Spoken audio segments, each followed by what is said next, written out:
Patra. We are very fortunate to have amongst us Dr. Patra to deliver the inaugural address for the conference.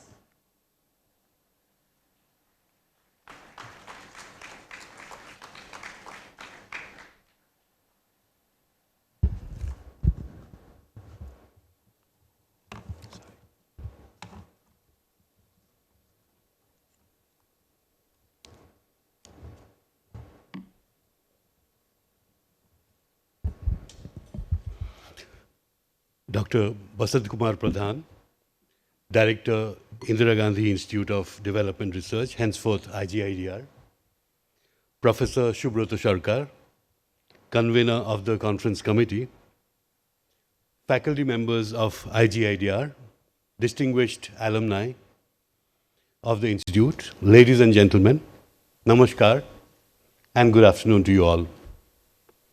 I'm very deeply honored to be invited to inaugurate this alumni conference, which I think perhaps for the first time brings together former students, current students, and faculty under the mantle of the alma mater.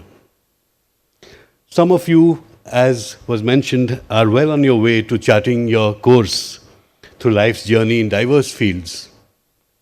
Others prepare to commence their own tryst with the future. It's truly heartening to observe how loyally all of you have responded to the IGIDR's maternal call. After all, as the Oxford Dictionary of Word Origins puts it, an alumnus is one who is nourished. My own association with the IGIDR goes back a little way too. In June of 1985, the year I began my career in the Reserve Bank of India, which also is the year that coincides with the RBI's Golden Jubilee, the setting up of the IGIDR was announced in commemoration of that milestone in 1985. And it was conceived of as an advanced research institute for the study of economic development issues from national and international perspectives. Living in the neighborhood newly built Gokuldham quarters of the RBI, I would watch the IGIDR emerge from the East Goregaon hillside, its architecture inspired by the art that is found in the Elephanta and the Jogeshwari caves. In 1990, when the Institute announced its PhD program in development studies under agreement with the Bombay University, it was a coming of age of sorts on a journey that would make the IGIDR set out an imprint nationally and even internationally as the home of academic research and excellence, going by the roads traveled by its alumni. Today, it has left behind its moorings as a purely research institution, and it has progressed to a deemed university with a PhD program that is now 33 years old, a 26-year-old MPhil program that is now discontinued, and a master's program that is 20 years old. IGIDR's relationship with the RBI, which was mentioned before I took the podium, has also matured over these years. On one level, it is fully funded by the RBI, and the governor is the chairperson of the board of its management, with 2 deputy governors and 1 executive director as members. On another level, the institute trains officers that join the RBI every year. Several alumni have found careers in the RBI. Professional faculty of the institute provide sage counsel to the RBI in their capacities as members of various committees, working groups, and even in brainstorming sessions. And I'm proud to say Professor Sarkar is one of them. IGIDR alumni are placed in top academic and corporate positions worldwide. This is surely a source of great inspiration for all the students that are passing out today. The cornerstone of building a great nation is the nurturing of its human capital. The IGIDR has groomed some of the brightest and most driven scholars in the country. Their professional successes intrinsically define the institution.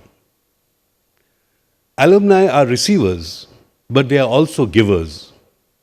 In the words of Albert Einstein, it is every man's obligation to put back into the world at least the equivalent of what he takes out of it.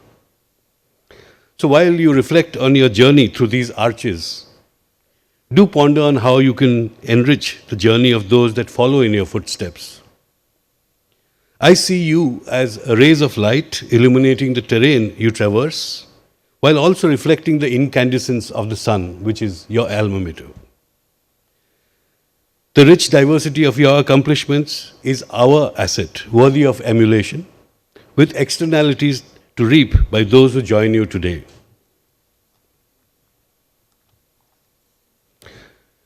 Taking a cue from an inspiring description of the key to success in life, and I'm referring to William Shakespeare in the play Julius Caesar, there is a tide in the affairs of nations, which, taken at the flood, leads on to fortune. India is poised today on the crest of a tide in its history that will take it to its full potential in securing its aspirational goals for the future of its citizens and for its role in global affairs, albeit amidst formidable challenges. It is in this context and spirit that I thought I would spend some time today envisioning what I call the dawn of India's age. And I have chosen 7 Ds to sketch that vision. They are by no means exhaustive, but there are certainly some defining dimensions. And why 7?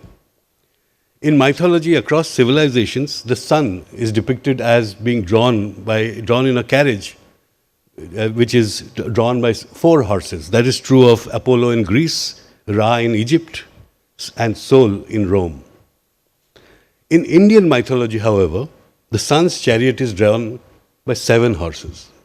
And various scriptures provide many interpretations as to why it is 7 and not 4. Some say it's the 7 colors of the rainbow. Some see it as representing the 7 Vedic meters, or prosodies as they are called, and the like. Be that as it may, this has been the subject of a celebrated book by Dr. Dharamveer Bharati, and also of an eponymous movie called Suraj Ka Satwa Ghoda by Shyam Benegal. So you can see why I chose 7 Ds. Let me start with the first one, which is demographics. According to the United Nations, India has become the most populous country in the world this year, attesting to the flowering of the demographic dividend that set in from 2018. There is a paradigm shift in our thinking on this subject. Once considered a drag on development in the tradition of Thomas Malthus, Malthus always believed that the power of the population to procreate and expand was always higher than the power of the earth to provide it nourishment. But today we don't think like Malthus. Today we think our large population is an asset and an opportunity in a world in which many countries are confronting aging and even population decline. By contrast, our population is young. The average age, the median age actually, is just 28 years. Every 6th working age, that is from 15 to 64, every 6th person who is of working age is an Indian today in the world.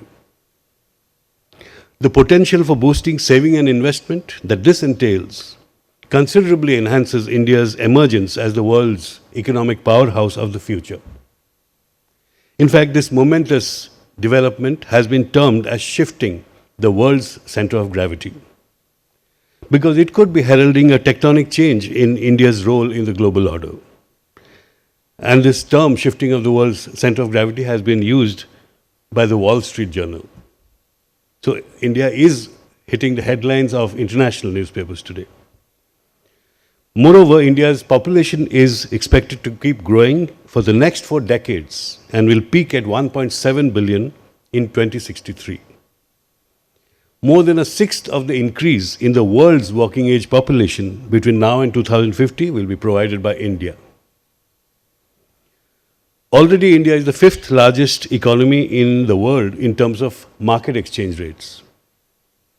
But in terms of purchasing power parity, which is the price of an average basket of consumption that is had by every household in every part of the world. And the best example is the McDonald's burger, which is supposed to be made of the same material everywhere in the world. In terms of that purchasing power parity, India is the third largest economy in the world today. The Organization of Economic Cooperation and Development, that is the OECD, has calculated that in PPP terms, that is purchasing power parity terms, India will be the second largest economy in the world by 2048. We must prepare for donning this responsibility. In some ways, we have begun. India is upgrading its physical infrastructure, roads and airports being the most visible dimensions, to world-class levels. Today, we have some of the best airports in the world. We are on the cusp of a digital payments revolution. Yet, our most formidable challenges remain. Only half of the existing working age population is part of the labor force. Furthermore, India's female labor force participation is among the lowest in the world, even lower than that of low-income countries. Also, India's labor productivity, which is GDP per hours worked, is lower than even peers in the lower middle income group of countries in which India is classified today. Consequently, 16% of the population lives in poverty, according to the UN. We have to change all that by creating jobs commensurate with the expansion of the working age population, by skilling up the workforce and providing it an institutional environment that enables work flexibility in tune with changing technologies and demand patterns. Importantly, we must enable greater female participation in the workforce by assuring the dignity of work and the sanctity of the workplace. Institutions like the IGIDR will be the launching pads of this effort. Our population presents an exciting opportunity which can be realized only if we can provide that population with economic opportunity. Let me move to the second D, which is diaspora. I'm sure this will resonate with the alumni of IGIDR. An outward reflection of India's demographic bonus is the vibrant expansion of Indian communities across the world. India has always been an open economy, and international migration has been a major force defining India's economic, social, and political relations with the rest of the world, right from the Bronze Age in 3000 BC.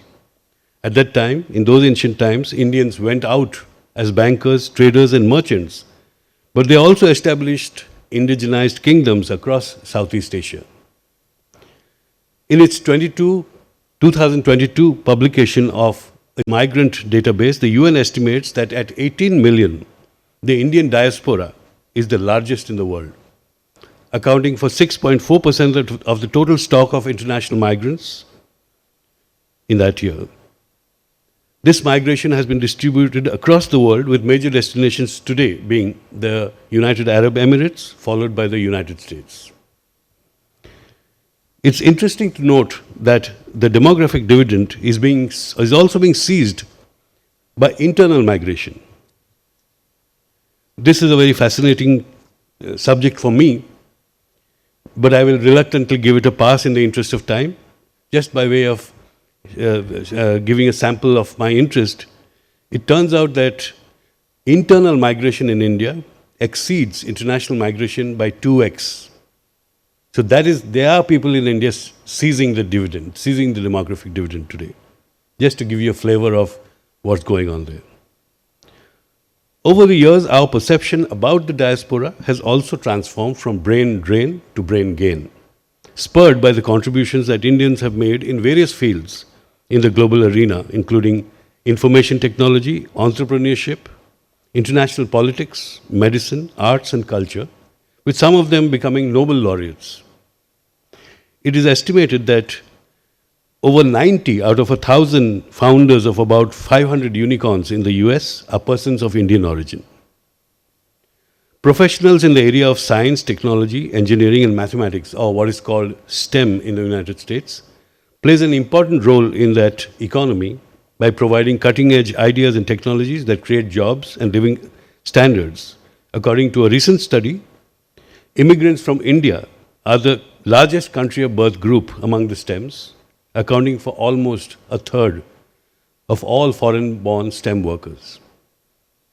The Indian economy has also been a beneficiary of this dynamic and industrious diaspora.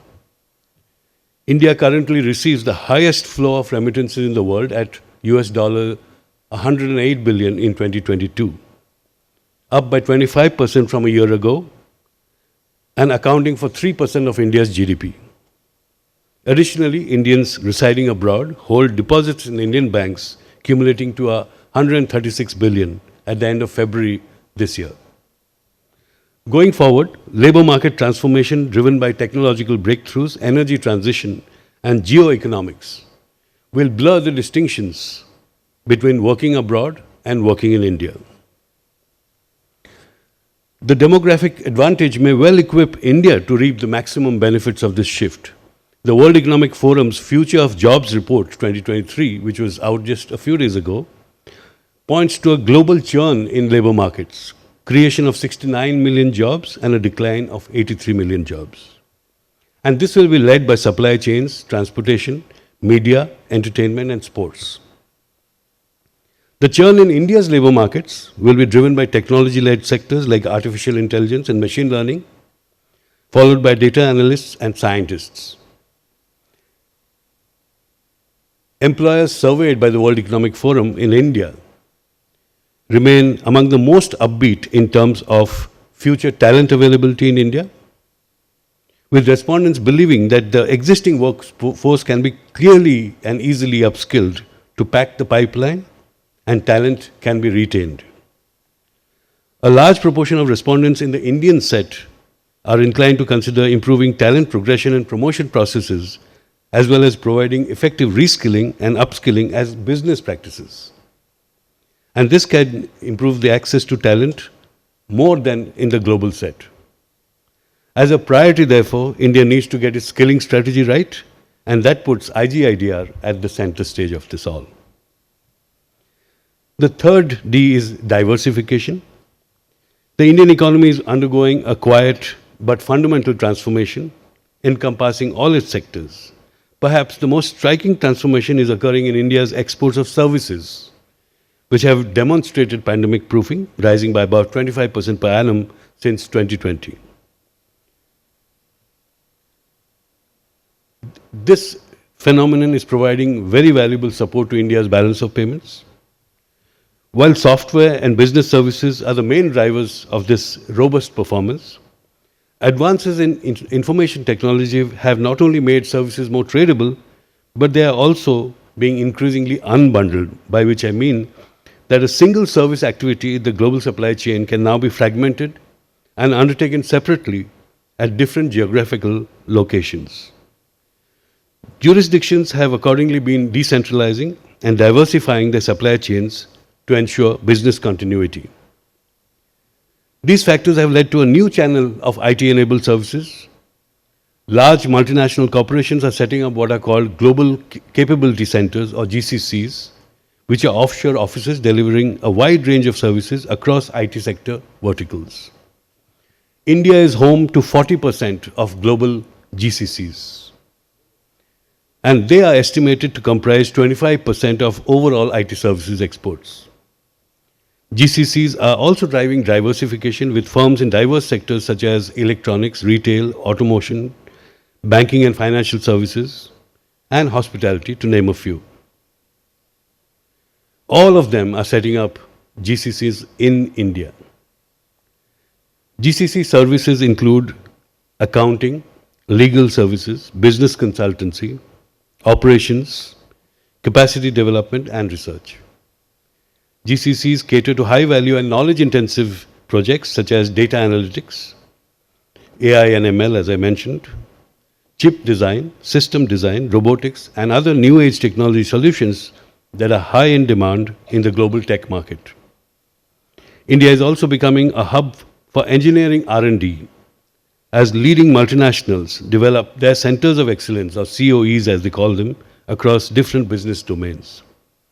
The National Association of Software and Service Companies, or otherwise called NASSCOM, estimates that India will add 500 GCCs by 2026, and they are all going to be hiring. India's citizens of the future where you belong, should prepare for this revolution. The world is coming to our doorstep to fill world-class jobs. IGIDR alumni should not miss this opportunity. Digital revolution is my fourth D. India is playing a pivotal role in the ongoing fifth technological wave. It is said that there have been 5 bursts of technological innovation in human history: the Industrial Revolution, the age of steam and railways, the age of steel, electricity and heavy engineering, the age of oil, automobiles and mass productions, and the current age, which is the age of information and telecommunication. So we have emerged as the largest player in real-time payments transactions globally, with a share of close to 50%. The Unified Payment Interface, or UPI as it's called, is the mainstay of the retail payment ecosystem, with around 9 billion transactions in the month of April 2023 alone. And this is attracting global attention.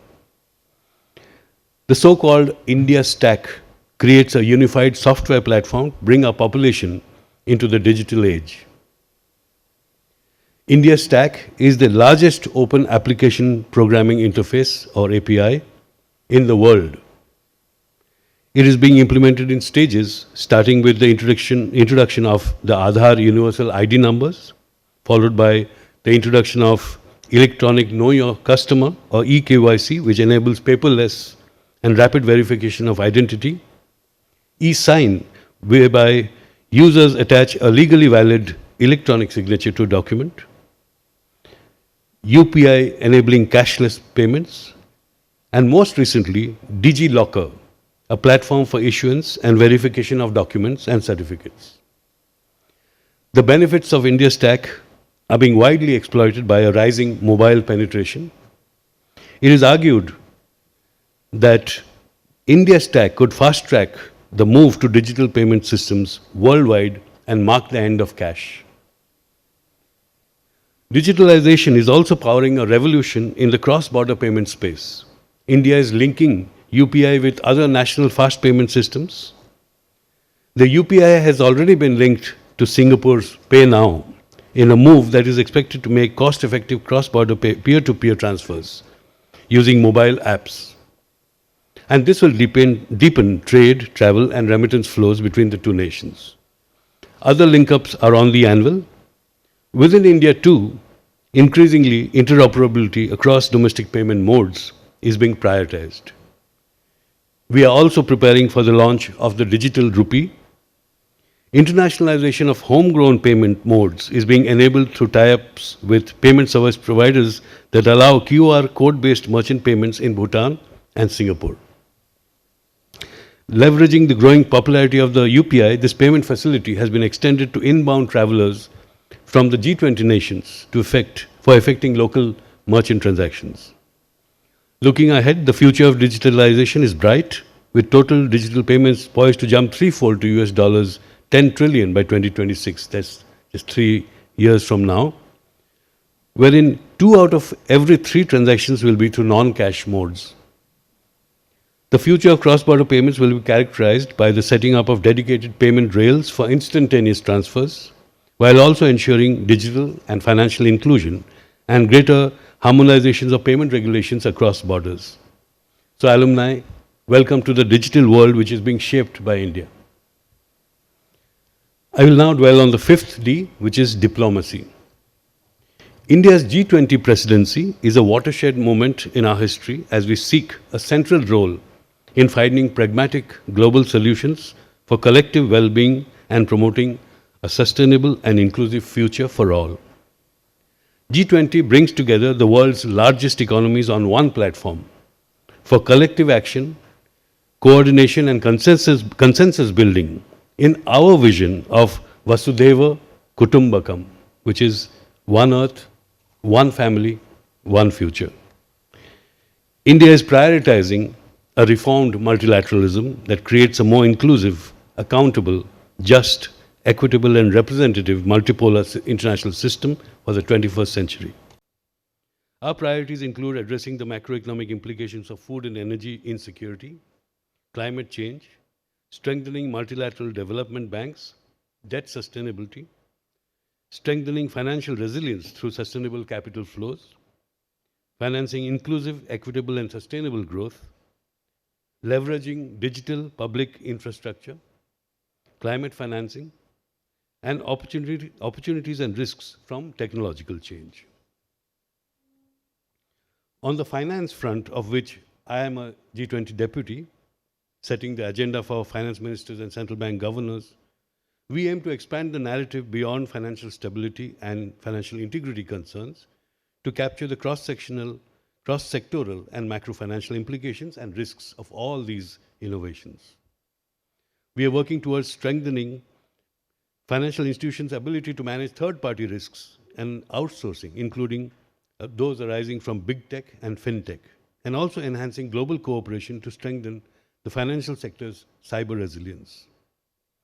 Going forward, the world hopes that we will build consensus and deliver a G20 Delhi Declaration that will leave an Indian footprint on the sands of time as we strive for human-centric globalization that is sensitive to the voices of the global South. Many of IGIDR alumni, I hope fervently, will contribute to and enjoy this global common good. Let me turn to the sixth D, which is dynamic federalism. Increasingly, the quality of life and business environment in India is going to be defined by shifts in the focus of public policy that foster competitive federalism among India's states in achieving the aspirational goals of sustainable economic development. The freedom to compete allows each state to design, experiment, innovate, and reform, given its unique features and challenges, while emulating best practices achieved by peers. An example of the power of competitive federalism is the drive among states to attract private investment today, both domestic as well as foreign, by showcasing investment opportunities in each state. The spirit of competitiveness is being promoted at the highest policy levels. Well-performing states in the area of business reforms are recognized as top achievers by the Government of India. Similarly, Niti Aayog has developed the Export Preparedness Index to evaluate subnational export performance. Moving on, the state's startup ranking scheme has encouraged each of them to have dedicated startup policies. Many states have also undertaken substantial legislative and administrative reform in their labor and industrial relations to boost domestic manufacturing capacity. Today, many cities have instituted processes such as single window clearance, self-certification of compliance by enterprises, online filing for registration and returns, and transparent inspection systems.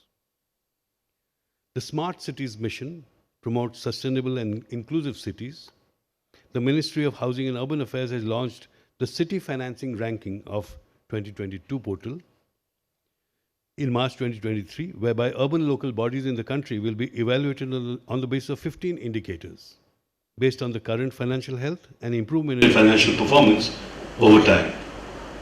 The Sustainable Development Goals Index of India, developed by the Niti Aayog in collaboration with the United Nations, is also fostering competition among states and union territories by ranking them on global development goals. As our states compete for a place in the sun, they will nurture business growth, put in place the best physical and social infrastructure, and provide us with improved basic amenities, clean energy, and better health and societal outcomes. Along with foreign investment bringing in new technologies and ideas, we are moving into a national ethos of wider consumer choices and a better standard of living. The seventh and last D is decarbonization. Climate change is manifesting itself on an alarming scale and pace globally. Extreme weather events are becoming more frequent and intense, inflicting increasing damage on human lives and the environment, not only in India but globally. The intensifying concern now is that climate change is heavily influenced by human activity. In fact, the period from the mid-20th century has been defined as the Anthropocene epoch, marking a significant impact on Earth's climate due to the increased use of fossil fuels. India, and other developing countries are highly vulnerable to climate change due to their limited capabilities in climate science and technology and insufficient funding for adaptation and mitigation. The relative costs of transitioning to a greener path are higher for them than for the advanced economies. Undertaking that transition can push them down several places in the developmental ladder. From the developing world, India has emerged as a leading voice on global climate action that is mindful of climate equity and justice considerations. India has taken numerous policy initiatives in this direction. In 2015, India submitted what are called nationally determined commitments to the United Nations Framework Convention on Climate Change, or UNFCCC, with targets up to 2030. At the Committee of Parties 26 that was held in 2021, India updated those NDCs, which now represent the framework for its transition to cleaner energy for the period 2021 to 2030. They include a five-fold strategy based on Panch Amrit, which includes raising its non-fossil fuel-based energy capacity to 500 gigawatts by 2030, raising 50% of its energy requirements from renewable sources, reducing the carbon intensity of GDP by 45% by 2030. India aims to achieve net zero emissions target by 2070. For achieving this target, it has released long-term low-emission development strategies, or LTLEDs as they are called, at the COP27 summit recently. India has also co-founded the International Solar Alliance with France in 2016 and announced a national hydrogen mission to increase the dependency on green energy. Mission Life, which is Lifestyle for the Environment, launched in 2022, is now a global movement to connect the powers of the people for the protection of the earth. The RBI too is engaged in managing climate risks. In April 2021, we joined the Network for Greening the Financial System to benefit from and contribute to the best practices in climate risk management and green finance. Apart from including renewables as part of priority sector lending for banks, the RBI has recently issued sovereign green bonds, and it has released the framework for how these funds will be mobilized. At the front line of research on the subject, the RBI has on May 3rd, 2023, released its report on currency and finance with the theme Towards a Cleaner, Greener India. The report has examined the macro-financial implications of climate change and the possible fiscal, monetary, regulatory, and other policy options for India. I happen to author the first chapter, and my co-author is sitting here, Pallavi Chauhan. She's an alumnus of IGIDR.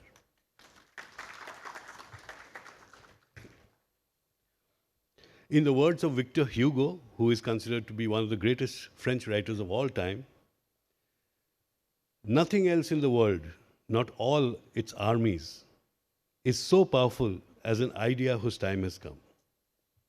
India's time has come, and we must seize it. There are formidable trials and challenges ahead, but they can be overcome if we exploit our comparative advantages. I have spoken of some of the defining dimensions favoring India's leap into the future. We need to hone them into that cutting edge that will make this dream possible. Let me now conclude. As you prepare to step out into this fast-changing world, always cherish the unbreakable bond that you have with your alma mater. In this context, your homage should first go to your teachers, the faculty of the IGIDR, who nurtured you with commitment, dedication, and sincerity.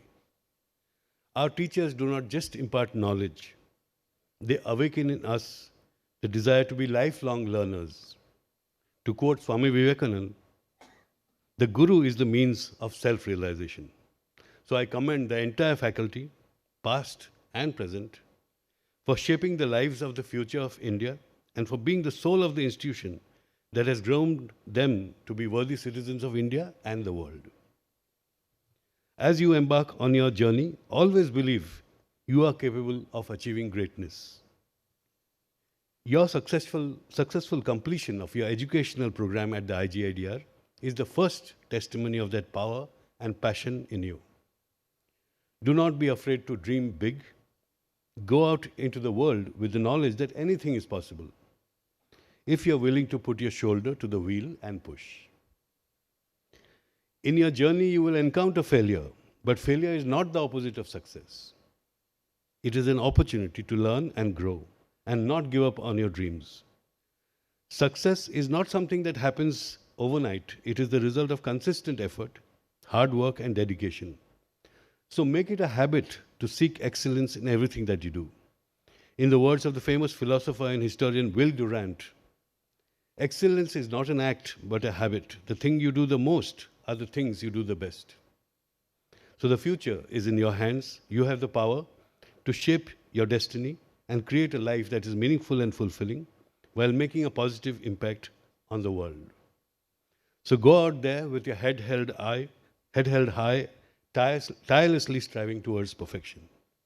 Wherever you are and in whatever you do, I wish you every success. Thank you.